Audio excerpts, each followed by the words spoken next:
Hello all, welcome to the SMA School Hardware Demo Tour. Okay, well, let's begin the tour with walking into an SMA lab in the Hilo facility, and I'll just walk through the lab and take you to where we're actually going to be doing the demos. My name, your tour guide, is Ranjani Srinivasan, and I hope you have fun today. And please do remember to ask me questions towards the end. I would remind you to please keep the supplementary material for this hardware tour open on the side, and as well as Derek Kubo's presentation also. It'll aid you in filling in some of the gaps during the demo itself. Anyway, let's just walk through the lab. It's not a big lab, it's one of our labs. There are two other labs on either side. Anyway, this is our microwave, or we call it the iFellow lab. Different people call it different things, I don't know. Anyway, so let's walk through the lab, and here we go, and here is one piece. This is a very nice piece of oscilloscope and it's called a time domain reflectometer. It can actually do very precise cable length measurements. Let's keep walking. You can see we have some brackets that I will talk to you about later. And here you can see a big piece of test equipment. This is called the Vector Network Analyzer. There is a power meter there, and lots of, you can see, power supplies. Of course, the lab doesn't work without power supplies. And you can see it's kind of messy, and we have cables, and these things are called semi-rigid cables, and I'm not going to bend them because these are bendable, and these are bendable cables. And so we have, these are called SMA coax cables. Okay, let's walk into the lab now where we'll be doing our demo. So very first thing I want to do in the demo today is to show you the time domain and frequency domain representation of really simple signals. Okay, how are we going to do that? Well, actually I'll be dealing with low frequency signals here because they're easy to generate with relatively cheap devices. And for the purposes of this presentation and demo, I'm going to be using this thing called the Analog Discovery 2 module, and this is a really nice portable lab. You can buy it for about $400. It's got really nice stuff in it. Lots of test equipment like oscilloscopes, spectrum analyzers, network analyzers, logic analyzers. I could go on, and of course it has waveform generators. So you can see this header that produces all the different signals that can be looped back and looked at with using the different test equipment. And I'm going to just show you the time and frequency domain representation of a few very simple signals. And this might be very simple for some of you, but that's okay. Please bear with me. Okay, let's go ahead and take a look, and following me. Let me open up the very first one. And of course, the simplest thing that you can think of course, is a very simple monochromatic sine wave. And if you look at the sine wave, zooming into the sine wave, you can see that the period of the sine wave is 1 millisecond. So its frequency is 1 kilohertz. And this is looking at it on an oscilloscope. Okay, now you realize that this is a monochromatic signal, which means all the power is at one frequency. Therefore, if you look at it on a spectrum analyzer, which is effectively an FFT machine, what would you expect to see? You would expect to see a single tone. Hey presto, that's what it is. All the power is concentrated at a single frequency, at a single tone, which of course, not surprisingly, is at 1 kilohertz. Now, the x-axis is in frequency units, as you can see. The y-axis is in dBm units, and that's in power units. And please look at the supplementary material to sort of give you an introduction to what dBm units are. It's just a slightly different representation of power in logarithmic units, which is reference to 1 milliwatt. Okay, what is the next thing that you can see, which is relatively simple as well? Well, take a wild guess. And you would be right if you thought, oh, let's look at a square wave with the same period. Again, it's 1 millisecond, so it's a 1 kilohertz.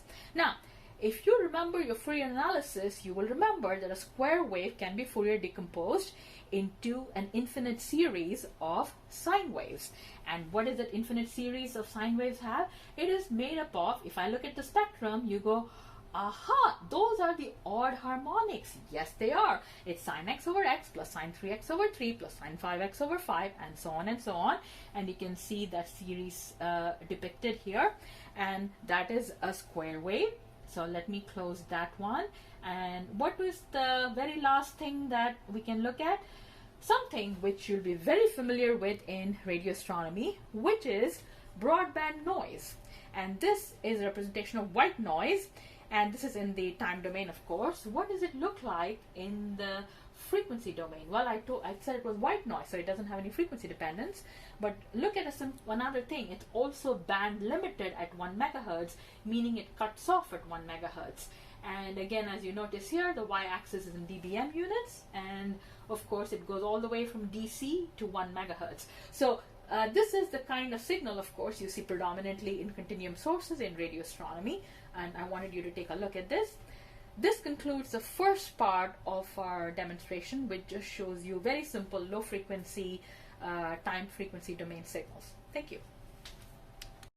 Hello, and we're back for the second section of this demonstration, where we will illustrate the concept of down conversion and up conversion using a mixer. And why do we need down conversion / frequency translation / heterodyning? Well, keep in mind, we observe at frequencies of something like 200 gigahertz, 300 gigahertz, 400 gigahertz. And we typically need to do a lot of signal processing after we detect the signal, and not really possible to do at those frequencies. So what we want to do is to shift those frequencies or translate those frequencies to some manageable frequencies, and so we use this process called down conversion to shift it to intermediate or IF frequencies. And for the SMA, the IF frequency bandwidth goes from 4 to 16. At another telescope that I work for, the IF goes from 2 to 18, and it'll be different for different telescopes and different even receiver bands. Okay, so the IF for the SMA goes from 4 to 16. So that's the first stage of down conversion that happens from the radio frequency regime to the intermediate frequency regime. That's the first stage, and it happens with the device called the SIS junction, or insulating superconducting junction, SIS mixer. So they're effectively mixers that do the down conversion. Okay, now you could think that, well, that is a low enough frequency where we could digitize the signal right away. Yes, we could, and we probably will in a few years, but we still don't have fast enough samplers to do that right now. So we have to implement another stage of down conversion using this IF, and go from IF to baseband. It's called baseband, and what baseband is, typically the frequencies will go from DC to 2 or 3 gigahertz. So we will take this 4 to 16 IF, we'll pick off chunks, different chunks from it, and the same chunk that you use in your data reduction, and we will go from the IF to baseband in 2 gigahertz chunks, roughly 2 gigahertz chunks. There's a little bit of overlap to keep the frequency coverage contiguous, but that's essentially what it is. Okay, so having laid down the groundwork for this, let me actually show you what a mixer does and how it behaves. And there are a little few things that you may want to pay attention to when you're designing a system with a mixer in it. And most important thing, I will repeat 2 times, a mixer is a non-linear device. A mixer is a non-linear device. It consists of either typically a set of transistors or more likely diodes, especially Schottky diodes, and they're non-linear devices. I'm going to repeat that again, and you will see the effect of this when you start designing your own systems. Anyway, let's take a look at the mixer here. I'm going to show you a simple analog mixer, and this one is a mixer designed by a company called Marquee. Its bandwidth, like all analog components, will be band limited. It goes from 2 to 18, and remember, as I mentioned in the supplementary material, a mixer is a 3-port device. It has an L port, it has an R port. The L is the local oscillator port, which provides the very clean signal for the sky signal signal to mix with, and then this is the output port, or you can even say the I port. And here you can't really see anything all that well, but I will show you another mixer which operates at a different range of frequencies, on which the thing is very clear, and you can see that it's made by a different company called Mini Circuits. You can see the L port, the R port, and the I port marked very clearly, but here this only goes from 10 megahertz to about 2 gigahertz. So the one that I'm using here for the actual demo is a much more broadband mixer. It goes from 2 to 18. Okay, so now having looked at it, you say, oh, we need a signal to go into the L port, we need a signal to go into the R port. Very good, and we will put the output signal into a spectrum analyzer. So where do we get the signals from? Well, we get the signals from signal generators, and so we need two signal generators, one for the LO, one for the RF. And here, down here on the ground, sitting here, is, you can see a massive big box, and it says here that the frequency here, you can see in the front panel, it says the frequency is 3 gigahertz, and you can see the precision on that device at minus 5 dBm. And here's the dBm pesky units. Please again look at the supplementary material to refresh yourself what those units are, and that will provide our sky signal, so-called sky signal. And where does the LO come from? The LO comes from this tiny little box, actually, which has no panel, anything. It is supplying an LO frequency at 4 gigahertz. And just one thing to remind you is that an LO port typically requires pretty high drive levels. So mixers will require LO drive levels of order 10 plus 10 dBm, just to sort of lay the groundwork for something that I want to show you later on. Okay, so we have two signal generators. One of them provides the LO, one of them provides the RF.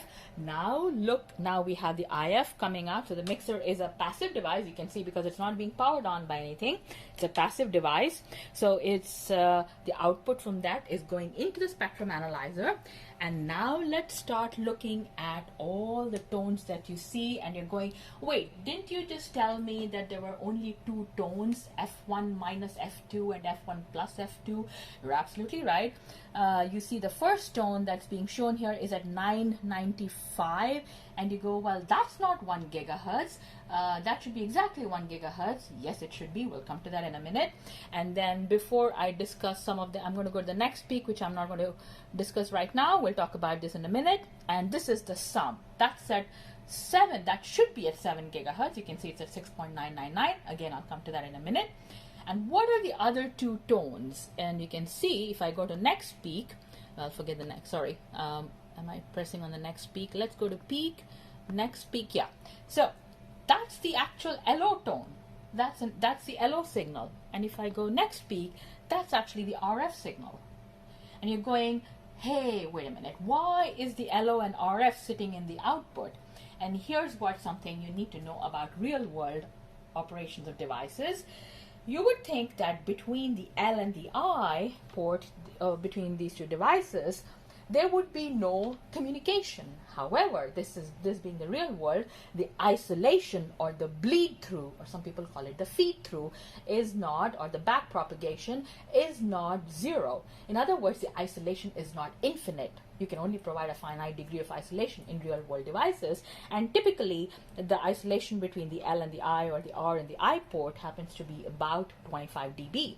So if you compute the tone power, for example, of the LO, and I'm going to start from the beginning. If you compute the tone power of the LO, you'll see, remember I'm injecting the LO at about plus 7 dBm with an isolation of about 25 to 26 dBm, something like that. You get you would expect the tone to be at around minus 18, close enough, minus 16, minus 17.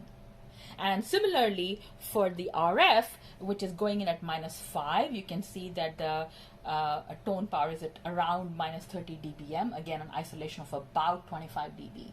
So this is something you have to always keep in mind when you are designing systems with these mixers, that you have a finite degree of isolation. Things will leak through to the other ports, and you have to take that into consideration. And of course, you have the difference, which is the most which is the one we really want. And what do we do in the real world to get rid of all this? Well, we would just put a low pass filter and filter out all the components that we don't need. Okay, one last thing that I want to point out, which you will still be asking questions about, is why is this not at 1 gigahertz exactly, or why is this not exactly at 4 gigahertz, and so on? Why is there a 4.0051? Well, please keep in mind that we are generating signals using two different synthesizers, and they are not derived from a common reference. And the spectrum analyzer itself, which has its own reference, which is also not locked to a common reference. So all three devices have their own internal references, and although they're pretty good, they're not exactly identical. So in order to get exactly 4 gigahertz or 1 gigahertz, I would have to lock them all to a common reference, and that's exactly what we do on site. All the signals that we use on site are derived from a common 10 megahertz reference, which itself is derived from a GPS unit. Okay, so having shown you all that, the next thing that I wanted to show you, or I wanted to round off this by showing you here, keep in mind I just showed you one component, a mixer. I now want to show you an integrated processing element. This is now going to process, keep in mind we are expanding our bandwidth at the SMA. Remember I said our IF goes from 4 to 16. Well, we're going to crank up to 2 to 16 probably pretty soon, and this is the IF processing plate to process the 2 to 4 part of the bandwidth that we will be getting from the receiver pretty soon. In fact, we have already installed one receiver which goes down to 2 gigahertz. So what does this do? Well, you can see it's basically a chain of elements strung together, but you have to design this very carefully so as to not do weird things. Make sure that all components are operating in a linear regime. You do not mess with overdriving any component. So you have to take into account lots of different things. Okay, so very simply speaking, just to point out a few or highlight a few things, the two signals. So this plate will process two signal pathways. So imagine that we call our two sets of receivers as RXA and RXB. So the inputs, one could come in here RXA, the other one could come in here as RXB, and then the whole IF, the 2 to 18 will come in here, the 2 to 18 will come in here. We have other down converters that process the 4 to 16. This one will only process the 2 to 4. So what do we need? We will pick off the 2 to 4 using this band pass, this blue thing, which is a band pass filter, which will just pick off the 2 to 4. And here is this second stage mixer that I mentioned to you before, and it's a little hard to see. I'm going to turn it around because some of them are right side up and some of them are wrong side down, or wrong side down, wrong side up, something. Anyway, so you can see the mixer, and then this is the Nyquist filter, which I will talk in quite a bit of detail in the next demonstration. And then of course you can see there are some amplifiers. There are two sets of amplifiers. We have to amplify all along the signal processing chain because we keep incurring losses as we go through the signal processing pathway. And of course, this component that you see is something called a voltage variable attenuator that helps us to adjust the levels going into the digitizer, which is right after this, which will also is something I'll show you at the end of the next demo. So you have a baseband output that comes out of these two chunks, and that will be digitized in the roach, and I will talk to you what a roach is about. And for the levels, and those levels have to be optimal to drive the A to Ds properly, and the VVA helps us to do that because the voltage controls the amount of attenuation you provide.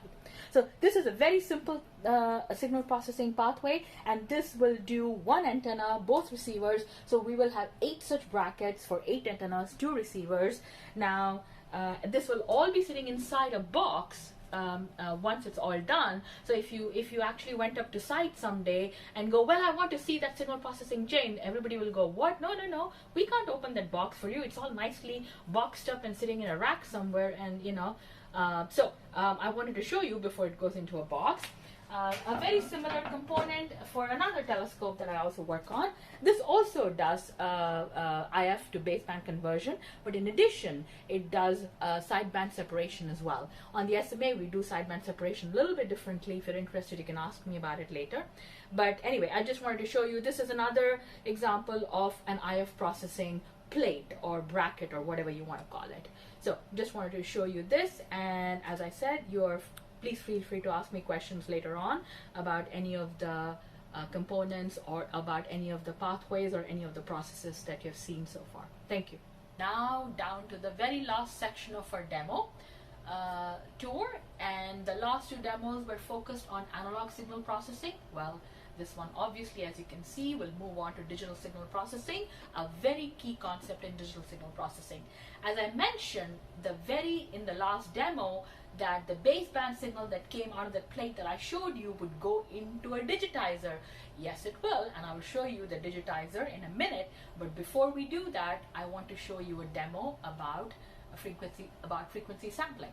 Okay, so you want to take a continuous time domain signal and you want to convert it and you want to digitize it, which means you're only going to get discrete samples. You're not going to get an infinite number of discrete samples. You possibly cannot.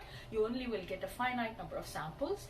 Is there any minimum requirement to this number of samples that you have to get? What is it dictated by? How do you figure that out? Well, you don't have to do anything. It's already been done for you, and it is encapsulated in this really nice theorem called the Nyquist-Shannon sampling theorem, which states that when you sample an analog signal, you should sample it at least twice, maybe slightly greater than twice the frequency of the maximum frequency component that exists in the analog signal to accurately reproduce the digitized waveform. Okay, so having said that, that sounds a little esoteric, that sounds a little mathematical and not really real lifey. Well, let's actually show you what happens when you sample it correctly or oversample it. When you sample it at that twice the rate, that's called the Nyquist limit or the Nyquist frequency. Okay, now what happens, and I'll show you in the demo, what happens when we sample it at well above the Nyquist limit, and we walk down the Nyquist and we walk down towards the Nyquist limit and then go below the Nyquist limit to show you some funky things that happen when you do subsampling and don't do Nyquist sampling. Okay, here we go. So in order to demonstrate the Nyquist-Shannon theorem and also to show you what happens when you do subsampling, I'm going to use this board which is from ST Microelectronics, and it has lots of components. The things that I'm using today are a digital to analog converter and an analog to digital converter. So the DAC produces a 1 kilohertz signal and the A to D actually samples it. So this has not been done quite in real time. I've done this beforehand and recorded it, and I'll show you the output of the recorded data on the computer. So we will start with showing you a 1 kilohertz signal which has been massively oversampled. So the signal of interest is at 1 kilohertz, which is in the top panel that you can see, the continuous wave. The discrete points obviously are the discrete sampled points, and you can see there are lots and lots of points per waveform. So the FFT, the bottom panel, is the FFT of the sampled points, and you can see that it accurately reproduces the 1 kilohertz output. This is at sampling at 20 kilohertz. Sampling at 10 kilohertz obviously won't make any difference because that's still really massively being oversampled, but you can see there are less number of points per time period. The next one is again 5 kilohertz, again even lesser number of points, but still pretty good because we are still oversampling it, so 1 kilohertz is still recovered. 4 is still okay, 2.5 is still okay. Now we are getting close to the Nyquist, and now we are right at the Nyquist limit. Just above the Nyquist limit, you can see the number of points is decreased significantly, the sampled points, and the recovered frequency is still at 1 kilohertz. So we're still okay. So this is what we should be doing. What happens when we go below the Nyquist limit? For example, we sample it at 1900 hertz. Hey, look at this. We are now recovering the frequency at not 1 kilohertz anymore. We have a false frequency or an alias frequency. And you're asking, oh, how do we compute the actual frequency, the actual alias frequency? In order to do that, please refer to the notes in the supplementary material. You will figure out how to compute that. And the alias frequency obviously is going to be different, as you can imagine, if you subsample it at different frequencies. So subsampling it at 1500, you get a different alias frequency. Subsampling it at 1300, at yet another different alias frequency. At 1200, yet another one. And at 900, yet another one. And this is, I want to wait here for just a second and show you, because this is a really nice visual representation to show you how the fundamental actual frequency appears to be this really low frequency because of inadequate sampling. So you can see that the gray one is the original one, and since we have sampled it so infrequently, it appears as though the power is at this very low frequency, which in this case happens to be at 100 hertz. Sorry. So moving on from this, now let's go to the actual processing backend of the SMA, and actually several other telescopes as well. And this single unit is called the Roach2, and it stands for Reconfigurable Open Architecture Computing Hardware. And the A to D converter on this one are these two boards that you see right here. One of them does RxA, one of them does RxB. We sample at 4576 gigasamples per second, so we can't quite do 2.5 gigahertz. It has to be lower than that, and in order to band limit it so that we remain well below that Nyquist limit, we use these things as I showed you before in the previous slide, these Nyquist filters, so that we band limit it or cut it off so that we don't alias or fold back frequency and put it in the wrong place, or put power back into the wrong frequency. Anyway, so these are the two A to Ds. Well, what happens after the signal is sampled?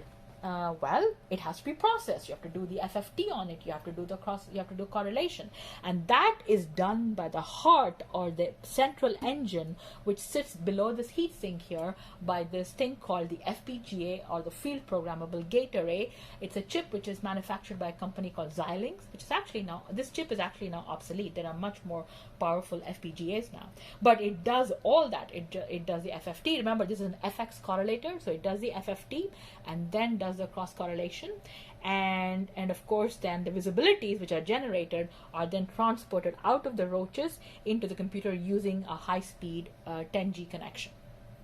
Now the signal comes in here, the signal goes out through these boards, and a whole lot of things happen here. So this is one antenna's worth of processing. So one chunk of data that you see while you're doing the data reduction is processed by 8 such roaches. Both receivers, but 8 such roaches. So we have each bank of roaches, or a quadrant of roaches, is 8.